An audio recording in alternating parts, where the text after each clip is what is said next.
Pennie Opal Plant. I'm one of the co-founders of Idle No More SF Bay, which organized the Refinery Corridor Healing Walks. And I'm going to give those to you guys. Here's the end. And at the end of each of the Refinery Corridor Healing Walks, we had an art project where people drew or wrote what they wanted their future to be like beyond fossil fuels. So you're welcome to take a picture. They're really beautiful. Here's another one. Who would like to hold this one up? We even put it on the ground. Yeah. Right in the middle of it. Or maybe put it on the ground in the middle of this. Well, that's going to prevent Peter there. So maybe you guys can hold it over there. Whatever you guys like. And Is this right side up? so as I was telling, what's your name? Luce. And the other fellow is. We got the tall.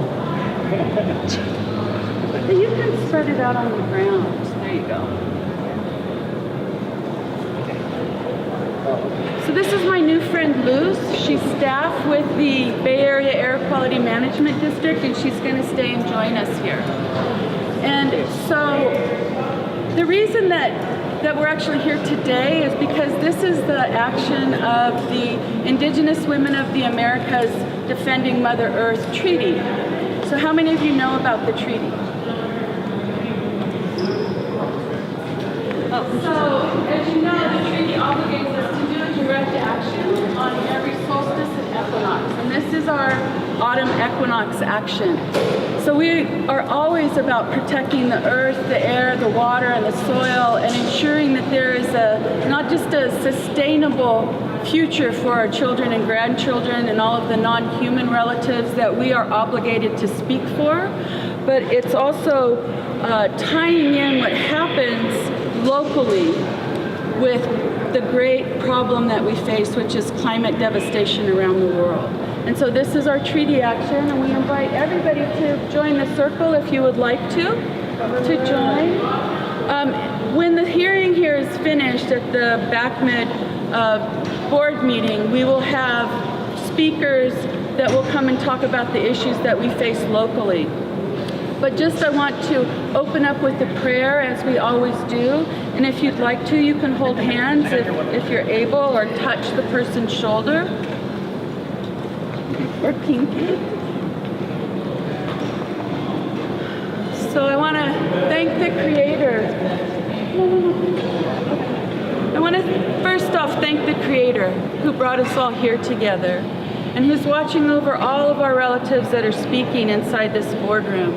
They're speaking for the quality of our lives. They're speaking for the water, the air, and the soil, and for all of our non-human relatives that don't have a voice. The trees, the beings that live in the water, that fly in the air, those creepy crawlies under and on top of the ground. We speak for our relatives around the world who are experiencing devastating impacts from climate change as we stand here. We speak for all of those whose homes are gone from the hurricanes. We speak for all of the lives that have been lost in all of the flooding around the world. And we include the souls of the people who have died in the earthquakes. We pray that the board of directors of BAAQMD and the staff look at the impacts of what their decisions are having on our communities locally, as well as the system that protects and supports life around the world. We understand that moving into the future to a safe and secure climate is like moving through the eye of the needle. And we understand that we have no enemies. Our enemies are the thought forms that created capitalism, colonization, and separatism. All of us have ancestors a long time ago who lived in balance and harmony with their environment. And while we don't expect to move backwards in time, Creator, we know that there's a plan for us to move forward with everything that we need on this beautiful garden that we've been blessed to inhabit.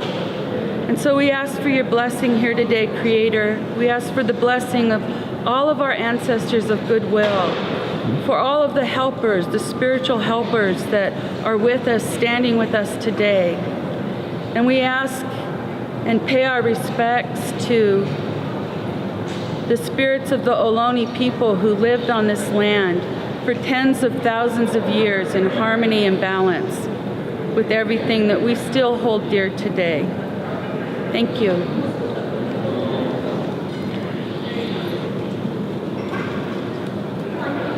So our, yes.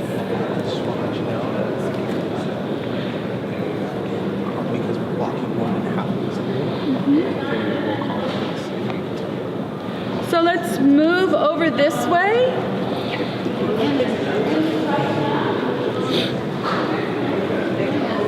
Make an oval so we're not blocking an area. And if security needs to talk to somebody, they can talk to me, all right? You're welcome.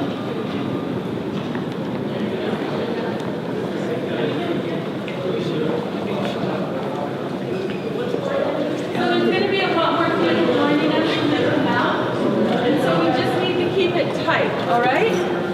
Get close to each other.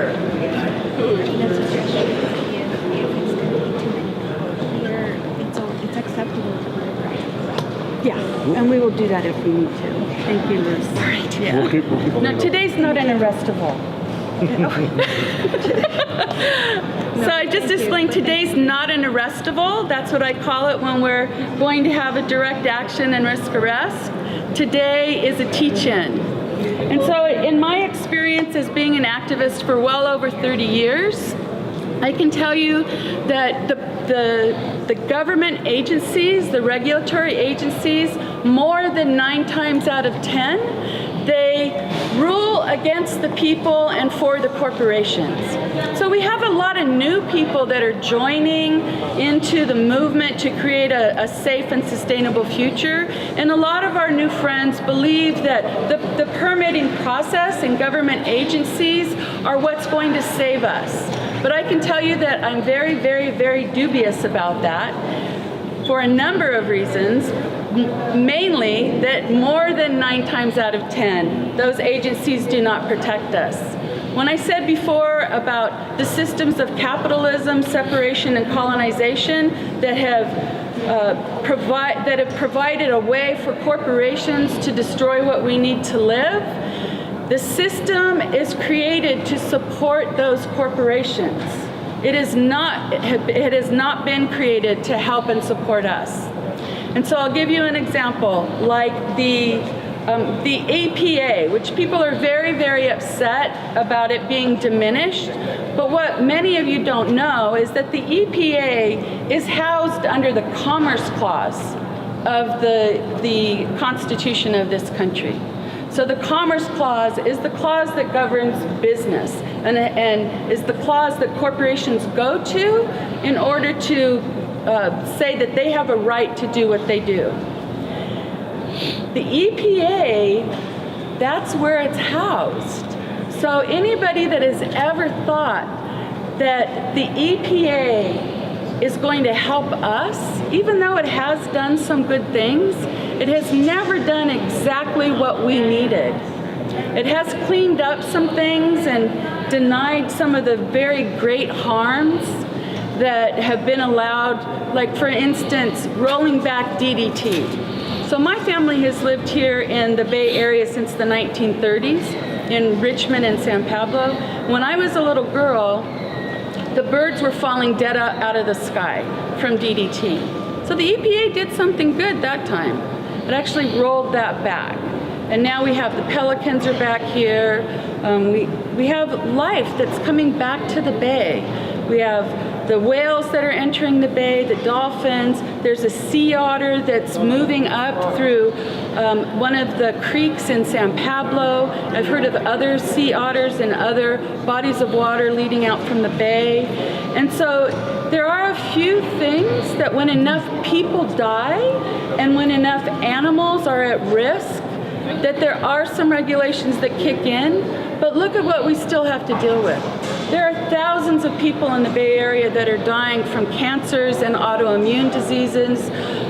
so many of our children and grandchildren have asthma, and we've all been witnessing what's happened at these type of meetings here, that more than half the board left before they even finished listening to the people, because they don't really care about us.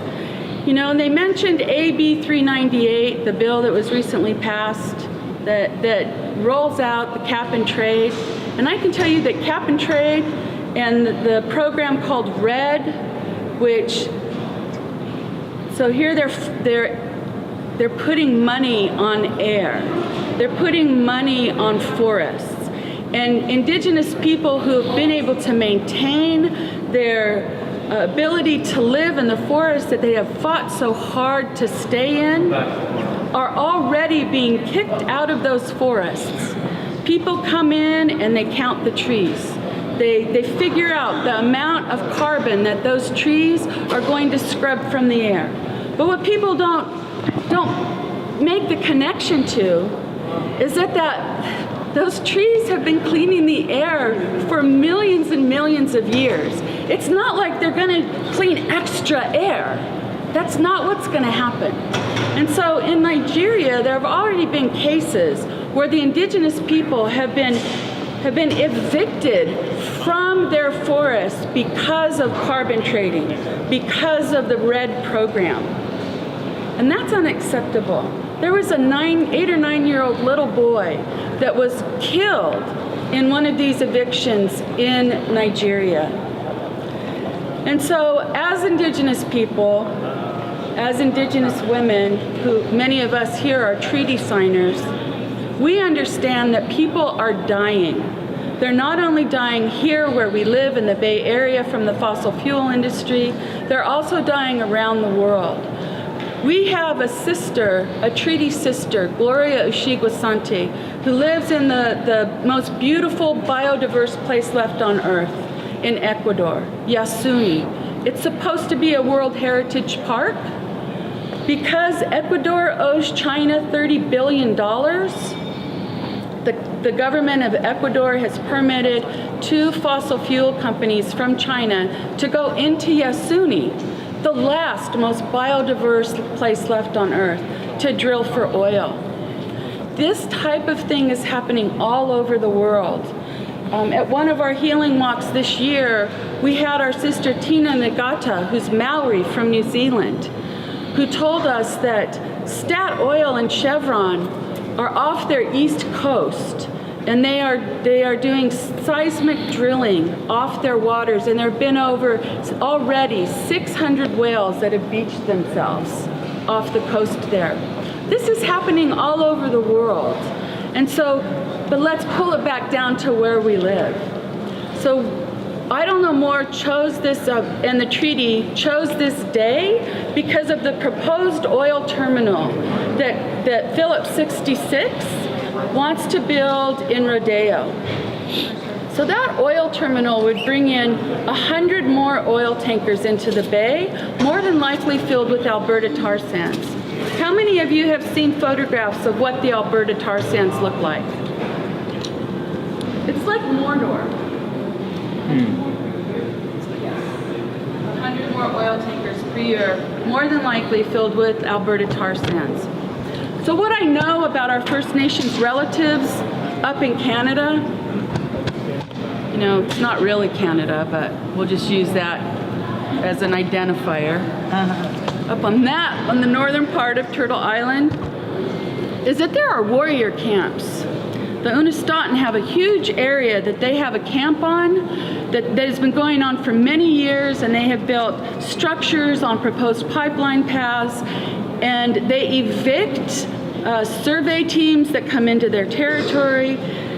There's also a new treaty that was created and has been signed by many chiefs on both sides of that northern border against any new fossil fuel infrastructure projects. So I can tell you that as Indigenous people, we have already drawn the line and said no. And we are going to do everything in our power through prayer and love to make sure that these new fossil fuel infrastructure projects don't happen. So I kind of doubt that the Trans Mountain Pipeline will be able to be expanded from the 390,000 barrels a day to the 890,000 barrels a day. But regardless, they're going to bring the tar sands into the Bay Area by hook and by crook. And so are we going to allow them, if BAAQMD approves a permit for them to build that oil terminal, are we going to allow that to happen? No! That's right. So what I've told, I was inside doing my little networking thing and talking to people, and I had a chance to talk to the 3 representatives here from Phillips 66. And with a big smile on my face and love in my heart, I explained to them that if they go through with getting this permit approved, that we will create a new standing rock in Rodeo in front of ConocoPhillips. Because we, as I don't know more, had over 5,000 people several times in front of the Army Corps of Engineers office during the Dakota Access Pipeline fight. And so we can do that again. So I let him know that we would do that and that we would cost them millions and millions of dollars, and that they might just want to rescind that permit now before we drain the money out of their bank. Because that's what they understand. They understand the dollar. They don't understand the sacred system of life that we're all just a tiny, tiny part of. No less than a redwood and no greater than a tiny earthworm. We're just a small part of everything that exists. But we have a voice, and we have to speak for that mighty redwood, and we have to speak for that little earthworm and all of our relatives that don't have a voice. So I want to introduce Ratha, who's going to be our first speaker, and he's with APAN, who we do a lot of work with. Thank you, Penny. Yeah, so the meeting is still not over yet, and I just want to thank everybody for being here. As Penny mentioned, this agency controls our air quality right now. There's 24 board members who are elected there, and the fact that they continue to ignore all of the signs that's before them, it really just speaks to what Penny is saying. It's like, what is the language that they really understand? And the way that we have to kind of communicate and change our strategy is to really hit them with the things that they care about. And the things they care about is like their reputation, how much money is going to be coming into their community or their county. And we have to start really just going up to their offices and hitting them where they hurt. And that's at these district places. This place right here, this headquarters for this agency is like, it's huge. They have security guards everywhere. They have security cameras everywhere. We can't even hold a peaceful teach-in without them trying to disrupt it.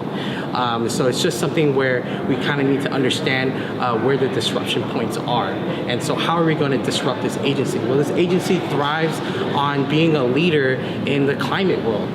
They love to boast about how in every other conferences that California and the Bay Area is leading the way. But whenever those happen, we get a bunch of people in suits, a bunch of funders, a bunch of other folks who come in and give the agency lots of money, but they never see the impact that they do on our communities. Our communities who have to bear with living next to the refineries, who have to bear with the front lines, and for folks who live near a refinery, we know if there's an accident or an incident that happens, what happens? We have to shelter in place, right? And that's basically the best thing that they can come up with is a shelter in place. It's absolutely ridiculous. Yeah, I think, so I thank everybody for being here. And yeah, Penny, is there anything else you want me to say? So we were planning on being here at noon because we thought that the meeting would be over, but they did something different than they normally do, and they called a private. How did that work? The meeting that happened before we got here. Closed session. Closed session. And so what time did that start? This is also my friend from the Bay Area Air Quality Management District. What's your name? David. David. So how did that work that they did that? It was on the agenda. Yeah, a couple of days ago it got posted. Yeah. So our plan got a little awry. But what would you like to tell us from the Bay Area? Can you? No, can you just like speak? I'm manager for community engagement. I really appreciate you We're your guys are out community. here. I know. I'm very appreciative that you guys are out here voicing your opinion and your concerns about your health. We take them seriously. And anytime we can come out there and see firsthand on the ground, we would love to do that. Oh, good. Well, we'll Yeah. invite you because Thank you. we do things at Chevron and the different Yeah, refineries. I know. Do I have your card? You do. I'll get it to you. But thank you for doing this. Yeah, you're welcome. I'm glad you're here, and you're welcome. Please stay. That's how we roll, because we understand that we all have to look in the same direction together. And even though we might have different opinions about how to get to the future where, do you have kids, David? Where all of our children are safe and are able to survive with sustainable, clean energy, that, it's important that we always speak to one another. Brianna, do you have a few words to say? Hi everyone, my name is Brianna Ruiz. I'm part of Idle No More and I'm one of the treaty signers. And I just want to say how much I really love living in the Bay Area, and I really love it here. I understand that I'm a visitor here on occupied Ohlone land and occupied Miwok territory, and that they receive us all with lots of love. And I think it's important that we just love each other through all of our communities, through all of our differences. It's important that we love each other and that we understand that when the health of somebody else is threatened, when someone else is hurting, that we're hurting too, because we're all connected. And so we might not be able to see physically our relatives and necessarily always talk to our relatives that are being affected by the extraction where the tar sands are coming out of, but it's just so important for us to always have our hearts open and open up our hearts and remember that we're always connected and that we have to protect each other and we have to take care of each other.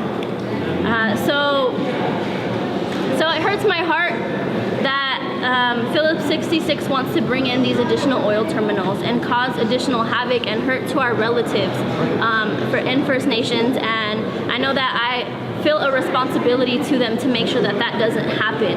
And I hope that we all feel a responsibility to make sure that that doesn't happen and know that we have to continue to take care of each other.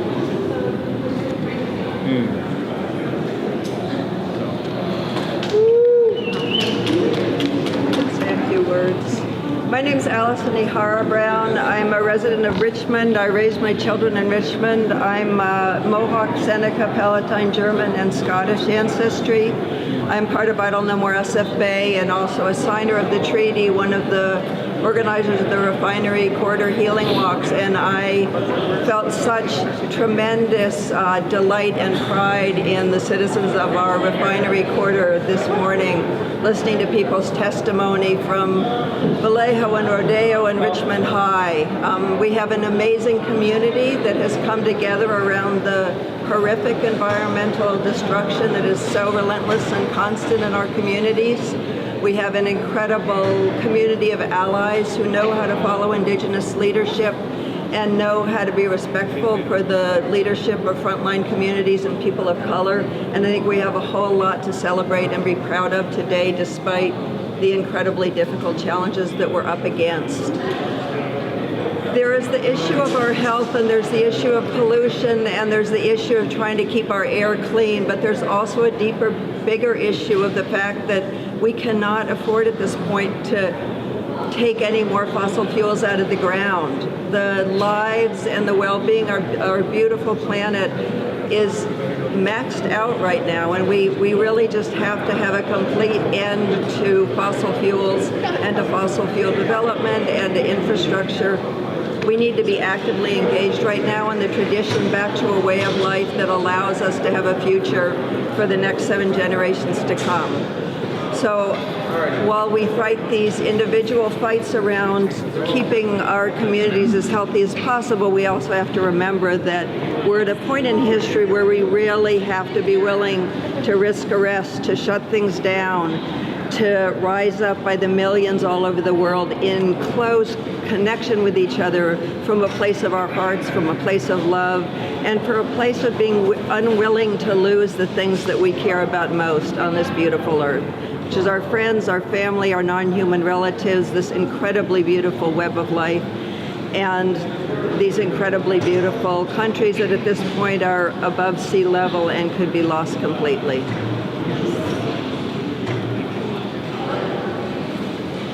So I think, would anyone else like to speak?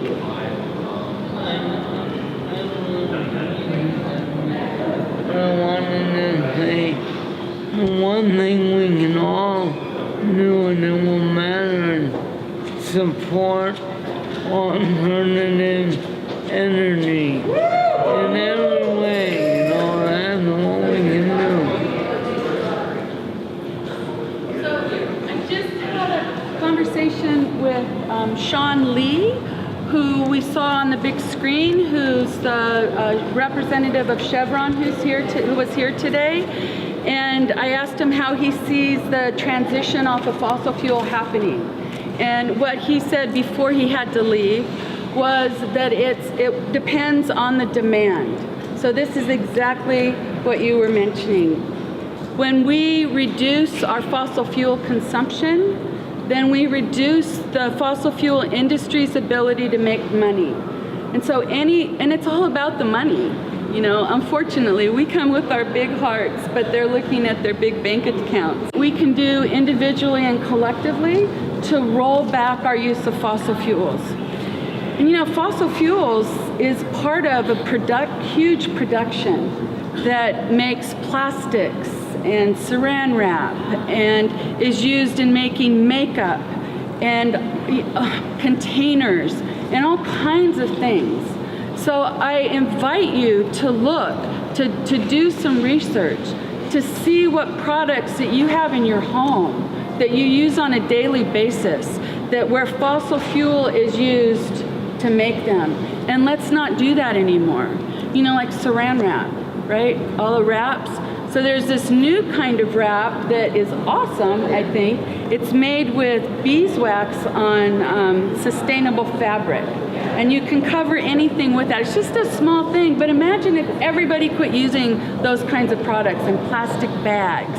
And all of the things that were such a luxury to me when I was a little girl growing up. We couldn't afford saran wrap. We couldn't afford plastic bags. We couldn't afford any of that stuff. I mean, sometimes all we had to eat was navy beans and ham hocks, and I can't even eat that now because it's just like we had to eat it so often. Oh, and then straws, plastic straws, like no more plastic straws. So there's all these things that may seem to be really little, but if everybody around the world did a whole lot of these little tiny things, then my new friend Sean Lee at Chevron, they would have to look at how they transition off of fossil fuels. Yes, Joanne? I just have one more thing that we can all do, like today, tomorrow, whatever, is take your money out of the banks that profit from the fossil fuels. It's called divestment. I know I'm preaching to the choir, but maybe not. Everybody can do that. And these banks are accessories to murder, because that's what fossil fuels are doing. Everyone to start learning how to talk with people that don't understand where we're at in human history right now. Right? It can be a difficult discussion to have. Just a second, Roberto. But we can have those discussions. I mean, you see me, I talk to everybody. Doesn't matter if I've talked to fossil fuel executives, it doesn't matter. They're human, we're humans. So let's talk. let's communicate. Let's ask those questions. Well, how do you see this transition happening? Do you have children? That's something I always ask. Do you have kids? Do you have grandkids? Like, how are we going to get to where we need to go so that they can survive, so that they can have a life that's even close to what we've all enjoyed? Because we know that it's not going to be exactly like what we've enjoyed. That ball is already rolling.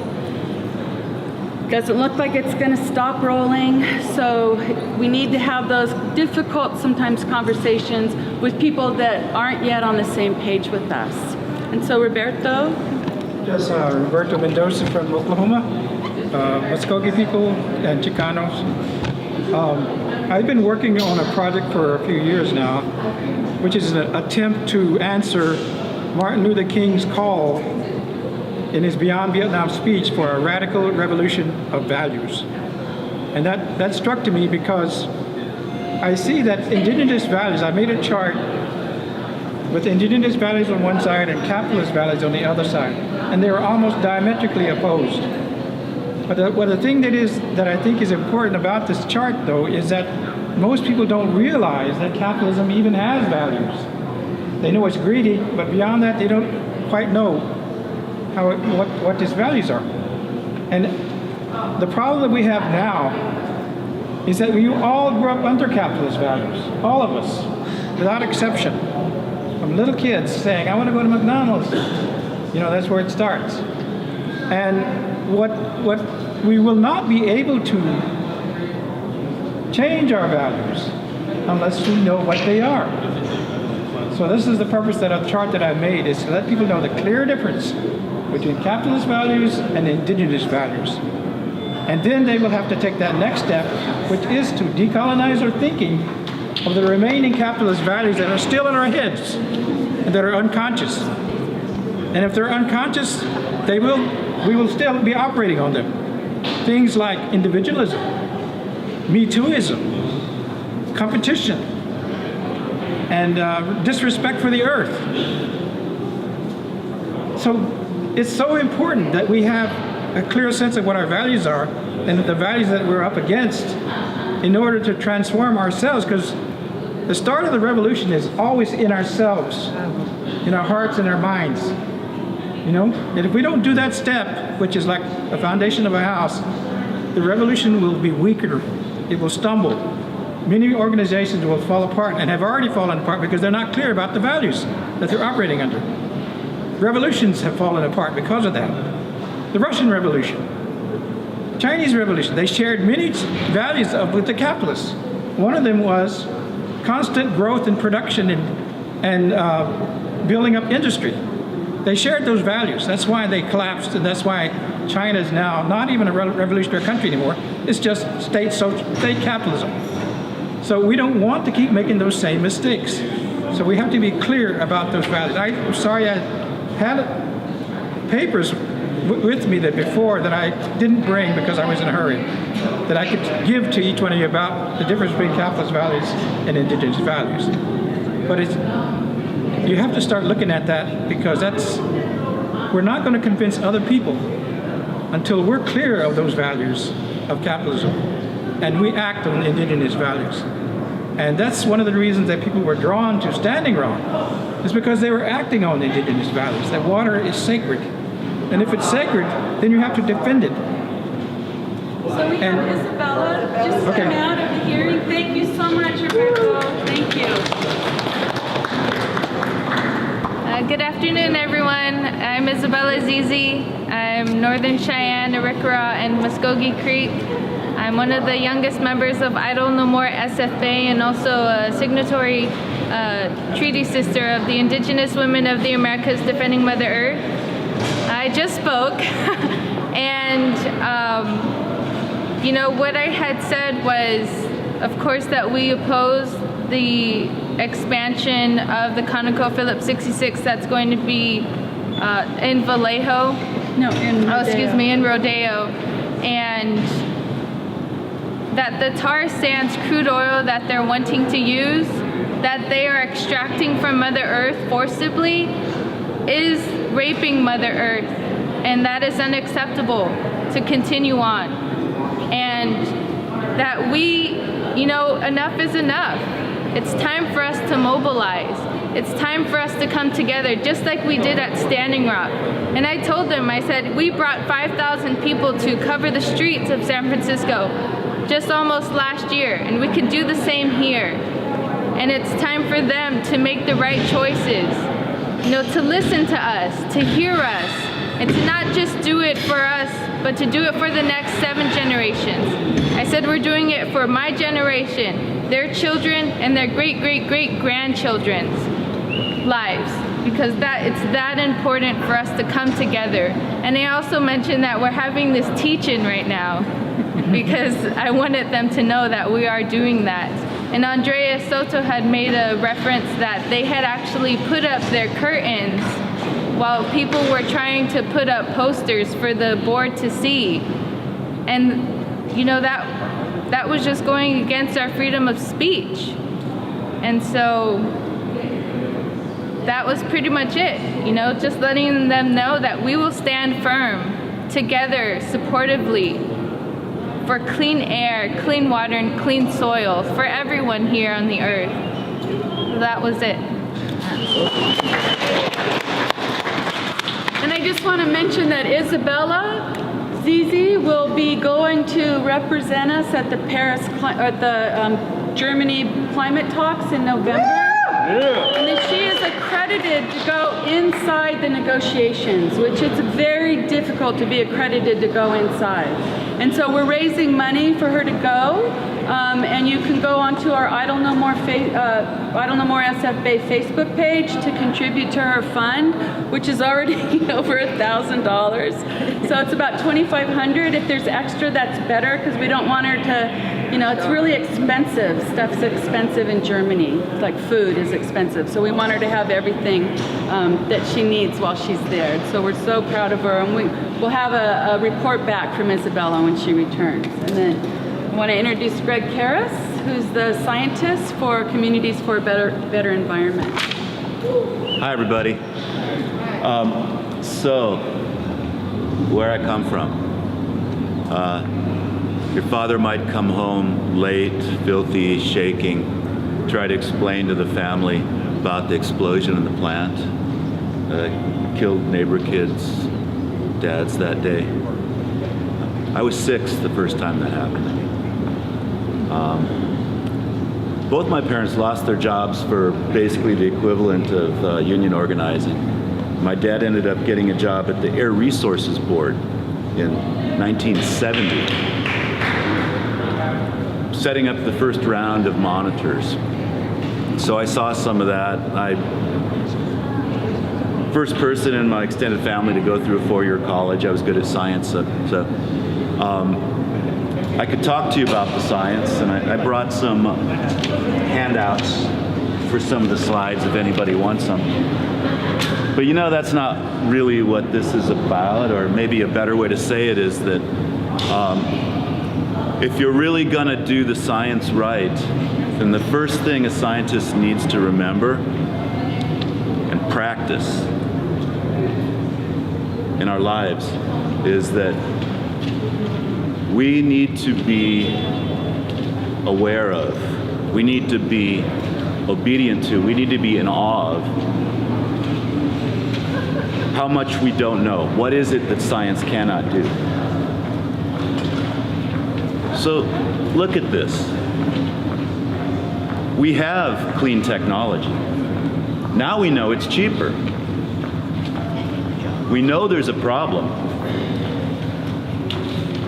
We don't need science to tell us that. A lot of us just came out of a morning of people trying to lie to us about how if we only had better science, right? This is a political problem. This is a moral problem. This is a problem of spirit. So I'm feeling you all. And let's make this happen.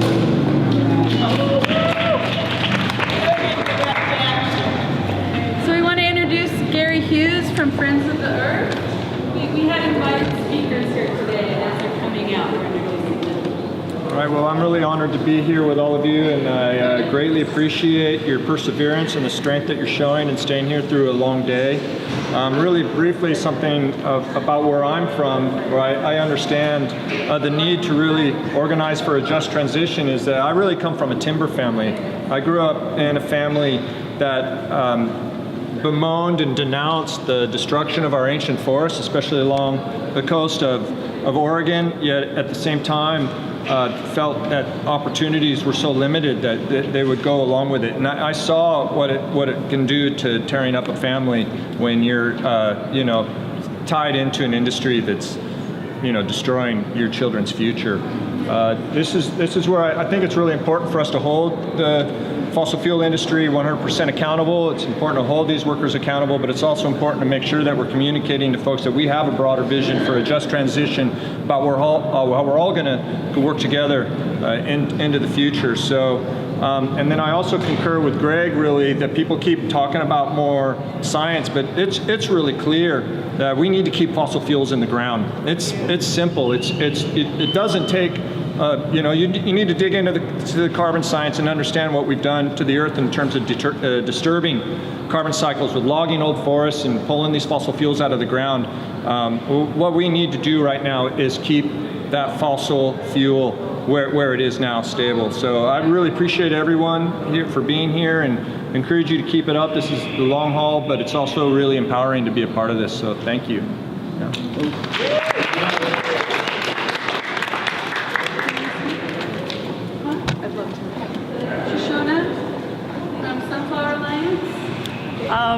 Much gratitude to you all for being here with open hearts, with a completely grounded sense of history, with open, courageous spirits.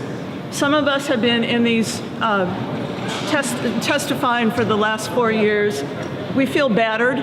We've gotten maybe an inch ahead and then gone back another 100 feet because they're playing a game in there, which is so immensely frustrating for all of us participants.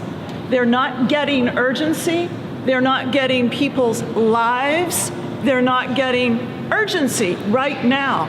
They keep saying, let's monitor, let's study some more, let's be utterly scientific. You know what? We have more than enough compiled evidence. I respect science. I don't want to throw it out. I don't want to be on that side of things, right? And I do not want to be on the wrong side of history. And there are some good, earnest people sitting on this board of directors. I want to say that. Yeah. But they are so trapped in this system. And they are so trapped, frankly, by, I just got to use the word mendacity. That's at command, right? Lying. That's what yes. Yes. And we're obviously moving into another phase of things. Thank you all for being here. Thank you all for grounding and holding the space. And let's go forward. Yes. Yeah. So I don't know what time it is, but I know that I'm a little starting to... Almost two. Okay. So we were waiting for Andres Soto, but I think we're going to start winding up now. So there's a couple things I want you to take away from today. The learning how to communicate with people who appear to be on the opposite side from us with love. Even if you think they're your enemy, they're still part of our human family. I want you all to go to a nonviolent direct action training. We're all going to need to get arrested real soon. And it's okay. If you really have strong feelings about not coming to our arrestables, then you can learn how to be a support person for those of us who are arrested. What is getting arrested compared to our great-grandchildren living in hell? It's nothing. We are born right now to be heroes, and this is where we stand. So I want you to do that, to take that away with you. I want you to continue to understand how this process of government does not work for us, that these regulatory agencies do not work for us, but we can talk to the people within them. We can talk to the fossil fuel representatives at these meetings. So I got a couple people I got to call now. Sean Lee from Chevron, and our poor guy from Phillips 66.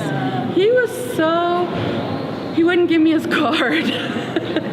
We'll figure out who he is. We know we need to talk to these people. It's part of what we do. And as long as we're not holding them in that place of they're my enemy, then we can actually have a conversation. And even if we feel like it's a waste of our breath, it's a good thing to learn how to talk to people that aren't on the same page as we are yet. Because we're all going to have to be on that same page. We're all going to have to look at that eye of that needle that we need to get through to make sure that the sacred system of life survives. So just those things. If you can go away with those 3 things, do some research. If you need to know when there's a nonviolence training happening, just let us know. Because we're serious when we say that we're going to, if they permit that oil terminal in Rodeo, we will have thousands of people there. That's our goal. That's what we have to do. Because we don't want tar sands in our bay. It's impossible to clean. And it will continue to spread toxins in the water and float up through the air. So this is our next big thing for Idle No More and the Indigenous Women's Treaty. So I want to thank you all so much for coming. It really means a lot to us. You know, I feel related to everybody because I am, and I want to thank everybody who spoke. It's so important. And if you're nervous about speaking, just pretend you're someone else. The first time I had to speak at a big thing was when Jesse Jackson was running for president, and I was working on the nuclear weapons freeze campaign. So we're talking a long, long time ago. And I was invited to speak on the stage with him. I was in my baby 20s. I was so nervous that I pretended I was Meryl Streep. Are you saying you're not Meryl Streep? No, I'm not Meryl Streep, but it was very effective. I just pretended I was somebody else. So it's a tactic that we can all use. Just pretend you're somebody else. Because I got 2 standing ovations, and the first time it happened, I was so shocked I didn't know what they were doing. It was like, inside myself, I'm going, what are they doing? And then I realized, oh, they're clapping for the information I'm giving them. So, so we all get to get out of our comfort zone. We all get to do things that maybe we would never have dreamt of doing. And we need to do them because we need to imagine all those babies that are waiting to get here and looking at what we do. Okay? So thank you so much.